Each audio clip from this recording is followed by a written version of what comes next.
क्या आपने कभी सोचा है कि जो बाबा मोह माया त्यागने की बात करते हैं वो खुद 2 करोड़ की रेंज रोवर में क्यों घूमते हैं? और क्या आपने कभी ये सोचा है बड़ी गाड़ियां, बड़ा आश्रम और नेताओं की लाइन, क्या ये भक्ति है या इलेक्शन की तैयारी?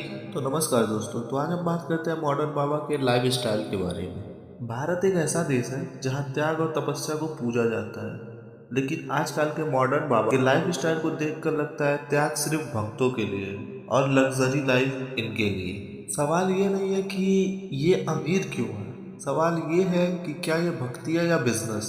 एक तरफ हमारा भारत आत्मनिर्भर बनने की बात करता है तो वहीं दूसरी तरफ हमारा यूथ दरबार में बैठकर चमत्कार का इंतजार करता है। सोचिए, अगर यही पैसा जो आश्रम में दान के नाम पर जाता है वो देश के रिसर्च एंड डेवलपमेंट या स्किल में लगता तो भारत कहाँ होता।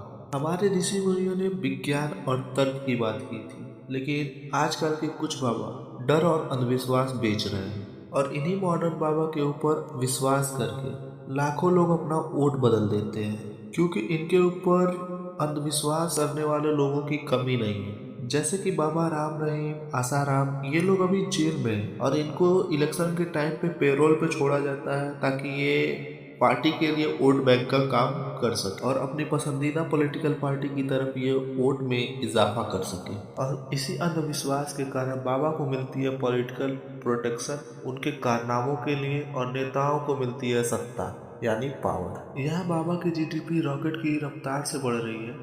बड़ी बड़ी गाड़ियां, प्राइवेट जेट और विदेश दौरे पे जा रहे हैं। क्या ये वही सनातन संस्कृति है जहाँ सादा जीवन उच्च विचार की बात होती थी? हम किसी की श्रद्धा के खिलाफ नहीं है, लेकिन श्रद्धा जब अंधविश्वास बन जाए वहाँ वो देश की प्रगति में रास्ता रोकने का पत्थर बन जाता है। भारत में आज बाबाओं की चमत्कार की नहीं बल्कि युवाओं के आविष्कार की जरूरत है। तो अगली बार किसी बाबा के पैरों में गिरने से पहले याद रखिएगा कि वो पैर 2 करोड़ की कार से उतरे हैं। तो आप सवाल पूछिए कि अगर आपने तपस्या या त्याग का रास्ता चुना है तो इतनी लग्जरी लाइफ की क्या आवश्यकता है। सवाल पूछिए, क्योंकि सवाल ही प्रगति की पहली सीढ़ी है। जय हिंद।